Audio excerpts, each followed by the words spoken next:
नमस्कार, मैं doctor Neelu Prasad, director Aastha luck hospital and Aastha IVF, and at present I am assistant professor in Nalanda medical college. आज हम चर्चा करेंगे minimal invasive surgery के बारे में। इसे लैप्रोस्कोपिक सर्जरी भी बोलते हैं। ये मिनिमली इन्वेजिव सर्जरी इसलिए कहा जाता है कि बहुत ही छोटे चीरा लगा करके, बहुत छोटे से छेद से बड़े बड़े ऑपरेशन किए जाते हैं और ये काफ़ी फ़ायदेमंद होता है।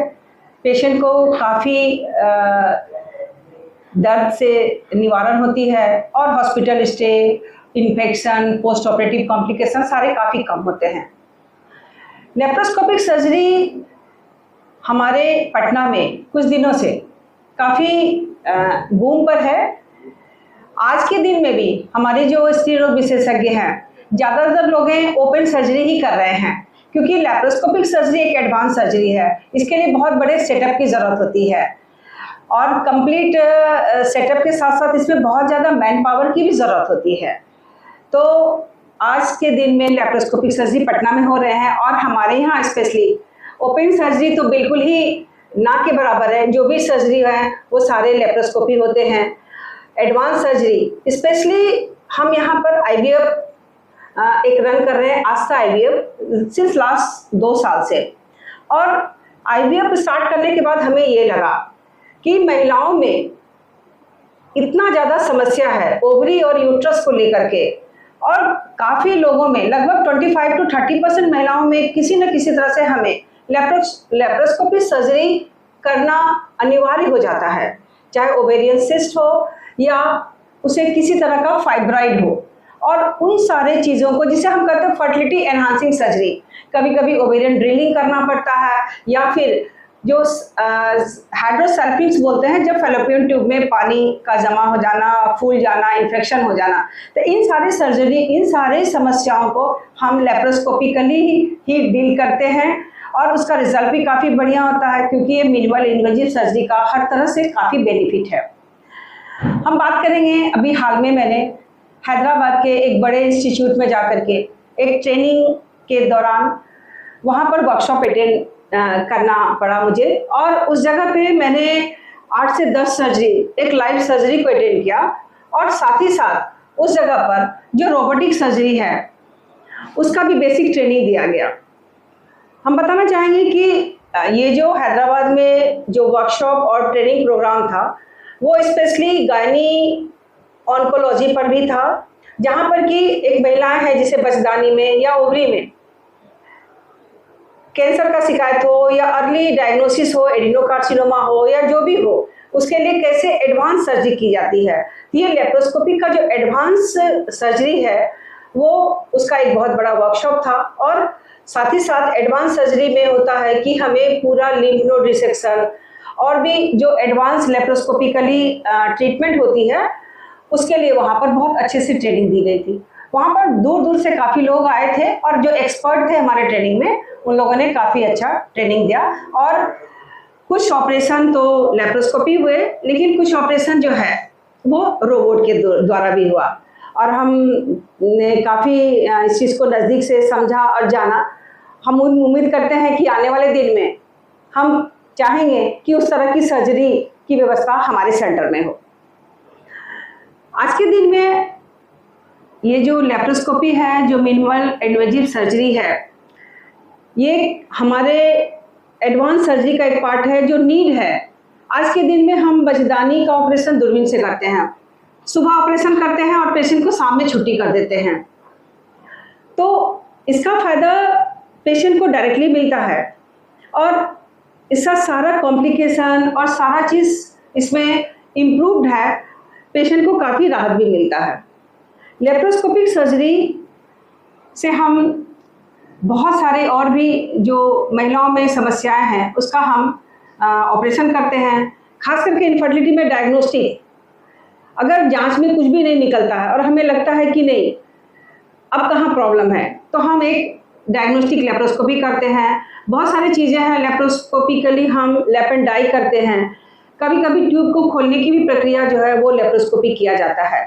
साथ ही साथ एक हिस्टोस्कोपी वर्ड आता है, वो भी हमारा एक इंडोविजन सर्जरी का पार्ट है। उसमें हम लोग बच्चेदानी में जो दीवार होते हैं उसको बोलते हैं यूट्राइन सेप्टम, उसको हम लोग कट करते हैं। कभी कभी मेट्रोप्लास्टी बोलते हैं जब बच्चेदानी नॉर्मली 2 पार्ट में बनता है और बाद में जाके वो फ्यूज़ करता है। तो हम लोग क्या करते हैं कि मेट्रोप्लास्टी के द्वारा लेप्रोस्कोपिक से 2 बच्चेदानी को आपस में जोड़कर एक सिंगल बच्चेदानी में कन्वर्ट करते हैं, ताकि उसमें हम जब IVF करें तो हम एक फ्रूटफुल प्रेगनेंसी 9 महीने तक ले जाएं। तो हम बताएंगे कि जो हमारा ट्रेनिंग प्रोग्राम जो हैदराबाद में था, स्पेशली इन सारे लेप्रोस्कोपी पर था, और आज के दिन में लेप्रोस्कोपी का एक बहुत बड़ा जो ट्रीटमेंट प्रोटोकॉल है वो हर तरह से अच्छा है पेशेंट के लिए और डॉक्टर के लिए। ज़रूरत है इसमें स्किल डेवलप करने का और एक अच्छे सेटअप बनाकर उस पर काम करने का। अच्छा मैडम, ये बताइए कि ये आपने ट्रेनिंग अभी तक आप करते? आज के दिन में हम बताएंगे कि बहुत सारे अवेयरनेस प्रोग्राम चलते हैं, कैंसर स्क्रीनिंग प्रोग्राम, ये सरकार का भी प्रोग्राम है, जिसमें अर्ली स्टेज में हम लोग क्या करते हैं कि स्क्रीन करते हैं कि वो कौन सी महिलाएं हैं जिसमें कैंसर के लक्षण देखे जा रहे हैं। कैंसर कोई एक दिन का बीमारी नहीं है, इसकी शुरुआत होती है और कुछ समय लगते हैं। कैंसर का अगर परसेंटेज देखा जाए ये वेरी करता है, 5 से 7% महिलाएं आज के दिन में भी हैं, लेकिन ये जगह वाइज है। जितने भी हम इंटीरियर में जाते हैं और एडवांस जगह हम शहरों में देखें तो कंपैरेटिवली पटना में 5 से 7% है। और चूंकि अर्ली स्टेज में डायग्नोसिस हो जाता है, सबसे बड़ी बात है कि पहले ज़माने में क्या होता था कि लोग इसको इग्नोर करते थे, इसे छोटी समस्या, या तो सबसे बहुत इम्पॉर्टेंट बात तो ये है कि महिलाओं का जो प्रॉब्लम है महिलाएं खुद उसे एक्सप्रेस नहीं करती है। काफ़ी दिन से ब्लीडिंग हो रहा है, डिस्चार्ज हो रहा है, वो ना तो अपने फैमिली में शेयर करती है, लेकिन जब तक वो बताती है और तब तक सर्जरी बिल्कुल ही करने की स्थिति में नहीं रहता, काफ़ी एडवांस स्टेज में वो हमारे पास कंप्लेन करती है।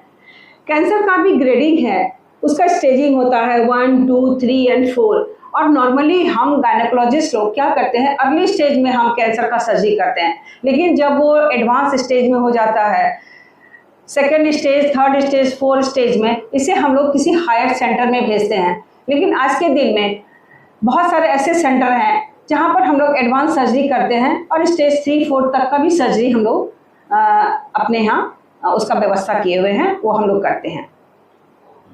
रोबोटिक्स ला रहे हैं आप? तो रोबोटिक्स सर्जरी शुरू करने जा रहे हैं क्या? कोई भविष्य में कोई प्लान है क्या रोबोटिक का? IVF के केसेस में लेप्रोस्कोपी सर्जरी का क्या रोल है? इतना केसेस रहते हैं जिसमें खास करके जो प्रॉब्लम आता है उसमें पहले हम लोग के पास ऑप्शन नहीं था।